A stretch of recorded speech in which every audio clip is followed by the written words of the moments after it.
Bienvenue dans ce premier épisode dédié à la programmation dynamique. La programmation dynamique est un paradigme algorithmique qui résout un problème complexe donné en le décomposant en sous-problèmes. Et il stocke les résultats des sous-problèmes pour éviter de calculer à nouveau les mêmes résultats. Donc nous avons deux propriétés principales de la programmation dynamique, ce qu'on appelle le overlapping problems, qui signifie la décomposition de problèmes en sous-problèmes qui se chevauchent. Et il y a ce qu'on appelle la sous-structure optimale. Dans cet épisode, nous allons uniquement parler des sous-problèmes qui se chevauchent et nous allons utiliser le langage Python pour expliquer ce que c'est que la mémorisation et les tableaux, tabulation. Donc là, nous allons nous baser nous allons utiliser le nombre de Fibonacci pour expliquer ce qu'est la programmation dynamique avec le langage Python. Donc ici, traditionnellement, si on veut calculer le nombre de Fibonacci, le nombre de Fibonacci est défini de tel que quand on veut calculer un Fibonacci de n, on va se baser sur n-1 et n-2. Donc quand on a Fib de 5, on doit est égal à Fib de 4 plus Fib de 3, qui est égal à Fib de n-1 plus Fibonacci de n-2. Donc nous allons essayer d'écrire la fonction qui nous calcule le nombre de Fibonacci. Donc ici nous allons supposer que n est toujours supérieur à 0. Donc if n, si n est inférieur ou égal à 1, on va retourner n. Donc si n est égal à 0, on va retourner 0. Si n est égal à 1, on va retourner 1, en supposant que n est toujours supérieur à 0. Et là, nous allons retourner fib_add. Notre fonction fib_add va calculer le nombre de Fibonacci traditionnellement, donc qui est égal à n moins fib de n moins 1 plus Fibonacci add n moins 2. Voilà, notre fib_add va calculer le nombre de Fibonacci. Ici, nous allons utiliser la récursivité simple. Donc, nous allons tout de suite tester notre fonction ici. On va appeler notre fib_add. On va calculer Fibonacci de 5 par exemple. Et Python. Fibonacci de... Ouais. Donc Fibonacci de 5 va nous donner 5. Fibonacci de... Si on calcule Fibonacci de 10, il va nous donner 55. Et Fibonacci de 30, nous allons avoir, voilà, 832 040.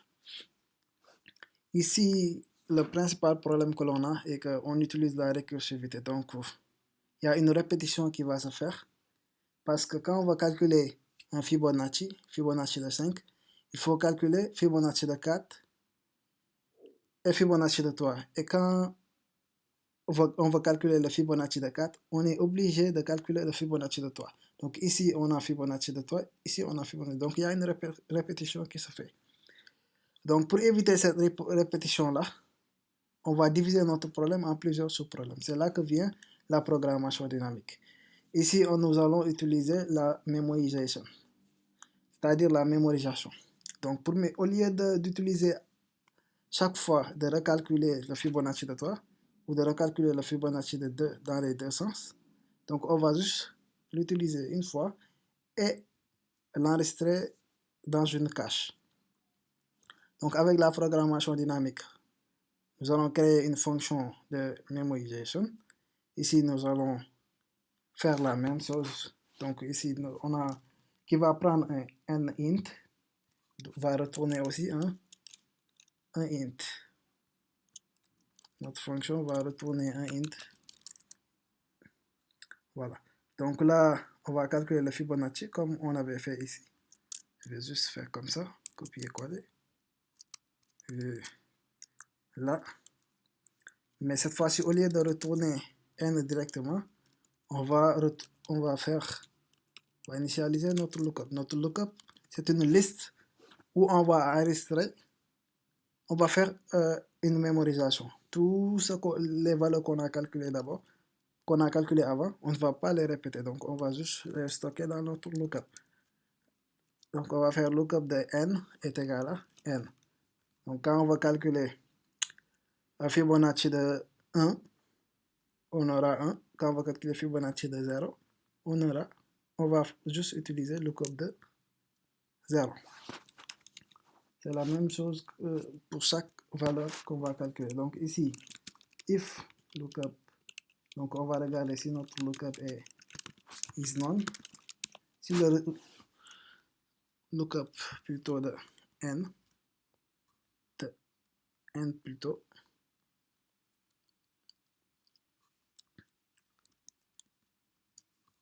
oups, on va faire comme ça. On va juste faire copier-coller.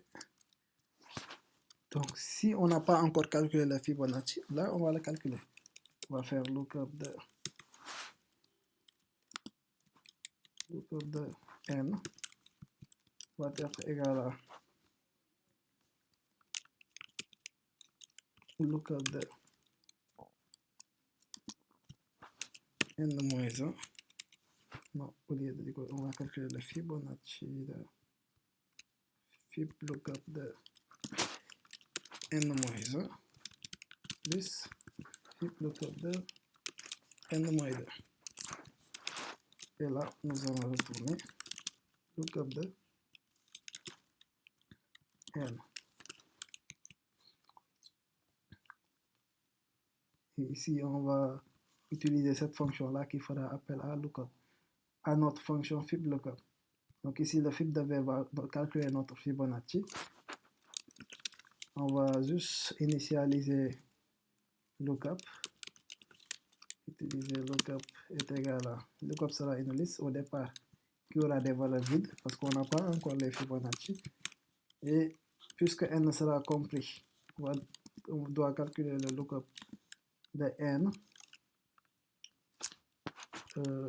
Donc ici on fera n plus 1 vu qu'on va commencer à 0. L'index commence toujours à 0. Là nous allons retourner Fib lookup.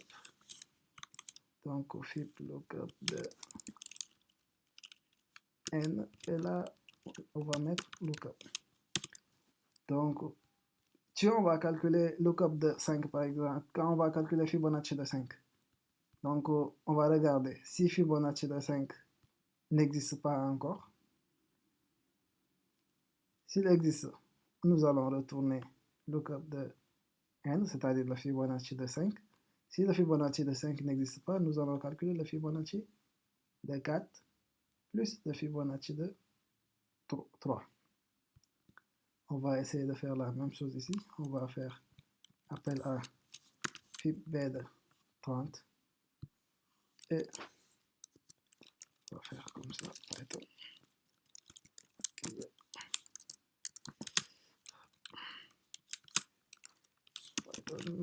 Fibonacci de... Oups, ici nous avons oublié lookup. Ici nous avons oublié lookup.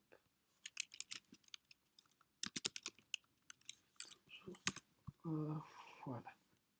Et là, si on exécute, on a notre Fibonacci de 30. Ici, le problème est que, comme dans A ou B, on a toujours une limite. Mais avant de voir la limite, parce que quand on utilise des fonctions récursives, ici, on appelle la même fonction.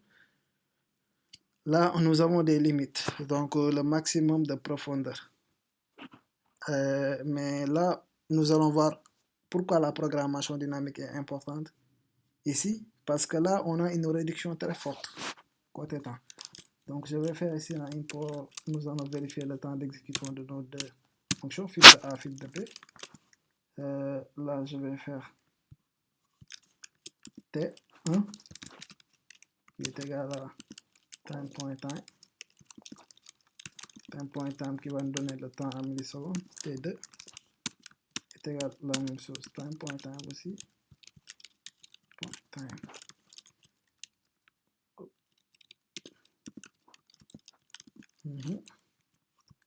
Et là, ici, nous allons exécuter notre fil de B. Fil de A. Et quand on va faire T est égal à T2 moins T1, on va multiplier par 10 000 pour avoir un milliseconde pour que ça soit plus lisible. Donc ici, on va faire un print de notre T. Donc on va faire juste print fil de A, fil underscore A, T point. Et nous allons faire A. Hop. T plutôt T. Et nous allons copier tout ça, mettre ici, calculer le fil de B, voir le temps utilisé quand on utilise la programmation dynamique et quand on ne l'utilise pas. Donc on va faire notre calcul. Vous allez voir que ici nous avons notre fil de A qui va prendre 3706 millisecondes. Et là, notre fil de B avec la programmation dynamique qui va prendre 0,20 millisecondes. Oui, ce qui est vraiment plus rapide que la normale. Donc, mais qu'est-ce qui va se passer quand on va essayer de faire un fil de 300?